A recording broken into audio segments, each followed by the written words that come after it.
عالمی یوم مزدور جو 1 مئی کو منایا جاتا ہے، 19ویں صدی کے آخر میں مزدوروں کی جدوجہد اور حقوق کے لیے تحریک سے شروع ہوا۔ خاص طور پر امریکہ اور یورپ میں یہ تحریک 8 گھنٹے کے کام کے دن، منصفانہ تنخواہوں اور بہتر کام کے حالات کے مطالبے سے جڑی تھی۔ امریکہ میں مزدور 10 سے 16 گھنٹے کی طویل شفٹوں کی بجائے 8 گھنٹے کے کام کے دن کا مطالبہ کر رہے تھے۔ 1 مئی 1886 کو پورے ملک میں ہڑتال ہوئی، جس میں 3 لاکھ سے زائد مزدوروں نے حصہ لیا اور شکاگو میں اس کا مرکز تھا۔ 4 مئی 1886 کو شکاگو کے ہیمرکیٹ اسکوائر میں ایک مزدور ریلی کے دوران پولیس پر بم پھینکا گیا، جس سے مزدوروں اور پولیس اہلکاروں کی ہلاکتیں ہوئیں۔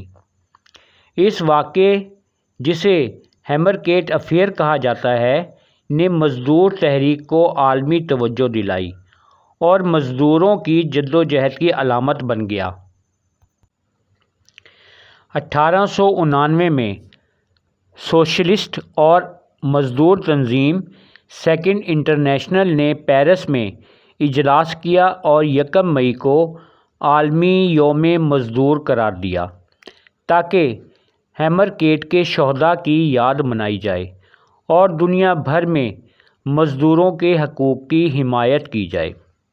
یہ تاریخ 1 مئی 1886 کی ہڑتال کی یاد میں منتخب کی گئی تاکہ عالمی سطح پر مزدور تحریکوں کو متحد کیا جائے۔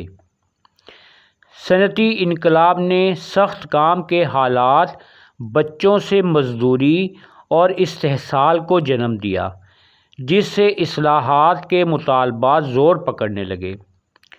سوشلسٹ اور انارکسٹ تحریکوں نے مزدوروں کے حقوق اور نظام میں تبدیلی کے لیے آواز اٹھائی، جس نے عالمی سطح پر یکجہتی کے دن کی ضرورت کو بڑھایا۔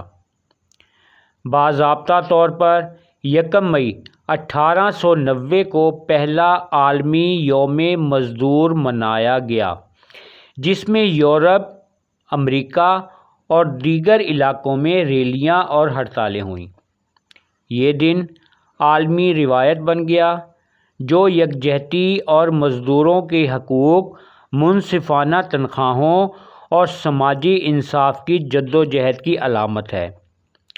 آج بھی یہ دن اہم ہے اور کئی ممالک میں ریلیوں، احتجاج اور مزدوروں سے متعلق تقریبات کے ساتھ منایا جاتا ہے، اگرچہ اس کی اہمیت سیاسی اور ثقافتی تناظر کے لحاظ سے مختلف ہوتی ہے۔ مزدوروں کا احتجاج پاکستان، ہندوستان اور ایشیائی ممالک میں تاریخی طور پر معاشی، سماجی اور سیاسی ناانصافیوں کے خلاف جدوجہد کا نتیجہ رہا ہے۔ یہ احتجاج اکثر بہتر تنخواہوں، کام کے حالات اور بنیادی حقوق کے حصول کے لیے ہوتے ہیں۔ کچھ ممالک ایسے ہیں جن میں مزدوروں کی احتجاج کی تفصیل میں بیان کرتا ہوں۔ پاکستان میں مزدوروں کا احتجاج کی تاریخ 1947 سے قیام پاکستان کے ساتھ شروع ہوتی ہے، لیکن مزدور تحریکوں نے 1970 کی دہائی میں زور پکڑا۔ 1972 میں کراچی میں مزدور بے چینی دیکھی گئی، جہاں مزدوروں نے ذوالفقار علی بھٹو کی حکومت کی مزدور پالیسیوں کے خلاف احتجاج کیا۔ اس احتجاج کا مقصد کم تنخواہوں اور خراب کام کے حالات کے خلاف آواز اٹھانا تھا۔ حالیہ احتجاج لاہور کی ملبوسات فیکٹریوں میں کام کرنے والے مزدوروں نے سخت حالات، بیماری کی چھٹیوں سے انکار اور یونین بنانے کی آزادی نہ دینے کے خلاف احتجاج کیا۔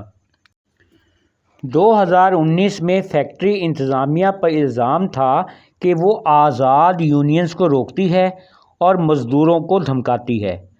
2024 میں پاکستان کے زیر انتظام کشمیر میں آٹے کی قیمتوں میں اضافے کے خلاف عوامی جوائنٹ ایکشن کمیٹی نے مظفر آباد کی طرف مارچ کیا، جو بنیادی وسائل تک رسائی کے لیے مزدوروں اور غریب طبقے کی جدوجہد کی عکاسی کرتا ہے۔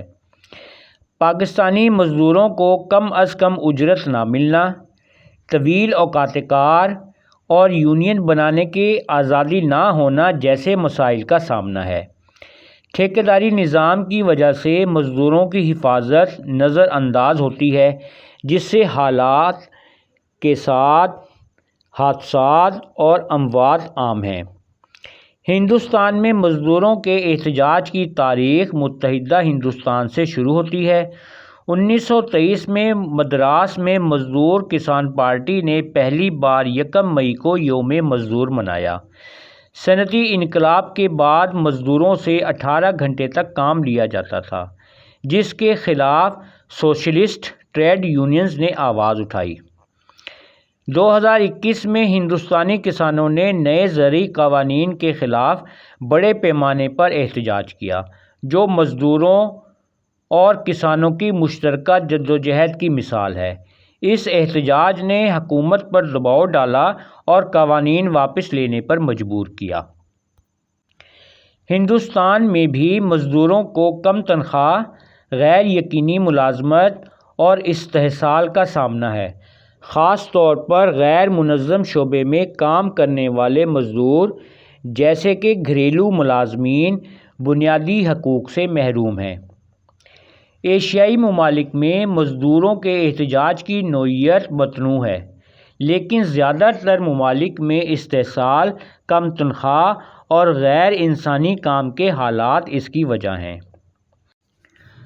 بنگلہ دیش میں ملبوسات کی صنعت میں مزدوروں کا استحصال عام ہے۔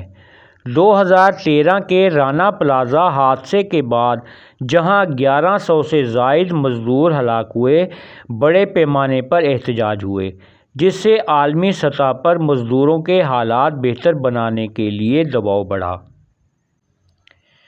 ایشیائی ممالک میں مزدوروں کو اکثر کم تنخواہ، طویل اوقات کار اور یونین بنانے کی آزادی نہ ہونے جیسے مسائل کا سامنا ہے۔ غیر قانونی ہتھ کنڈوں جیسے کہ جعلی یونینز بنانا مزدوروں کی آواز دبانے کے لیے استعمال ہوتے ہیں۔ ان احتجاجوں سے کچھ ممالک میں اصلاحات ہوئیں۔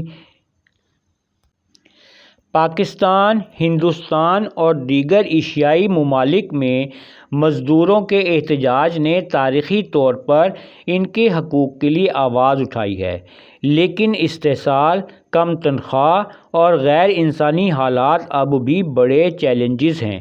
ان ممالک میں مزدور تحریکوں کو مضبوط کرنے اور عالمی دباؤ بڑھانے کی ضرورت ہے تاکہ مزدوروں کے بنیادی حقوق کا تحفظ یقینی بنایا جا سکے۔ عالمی مزدور حقوق کا تصور مزدوروں کے بنیادی حقوق کے تحفظ اور ان کے استحصال کو روکنے کے لیے تیار کیا گیا۔ یہ حقوق عالمی سطح پر تسلیم شدہ اصولوں پر مبنی ہے، جن کا بنیادی مقصد مزدوروں کو منصفانہ تنخواہ، محفوظ کام کے حالات اور یکساں مواقع فراہم کرنا ہے۔ عالمی مزدور حقوق کا ڈھانچہ بنیادی طور پر اقوام متحدہ اور بین الاقوامی لیبر آرگنائزیشن ILO جیسے اداروں نے تشکیل دیا۔ ILO جو 1919 میں قائم ہوا، مزدوروں کے حقوق کے تحفظ کے لیے عالمی معیارات متعین کرتا ہے۔ اہم اصولوں میں شامل ہیں: یونین بنانے کی آزادی، اجتماعی مذاکرات کا حق، جبری مشقت کا خاتمہ، بچوں کی مشقت کا خاتمہ، امتیازی سلوک کا خاتمہ، محفوظ کام کے حالات، مناسب تنخواہ۔ مزدوروں کو کم از کم ایسی تنخواہ ملنی چاہیے جو ان کی بنیادی ضروریات پوری کر سکیں۔ اگر آپ نے ہمارے چینل ورلڈ وائڈ انٹرسٹ کو ابھی تک سبسکرائب نہیں کیا تو سبسکرائب ضرور کریں، لائک اور شیئر بھی کریں، اچھے کمنٹس کریں تاکہ آپ کی آراء کی روشنی میں ہم بہتر سے بہتر ویڈیو بنا کر دے سکیں۔ جزاک اللہ۔ دعاؤں کی درخواست۔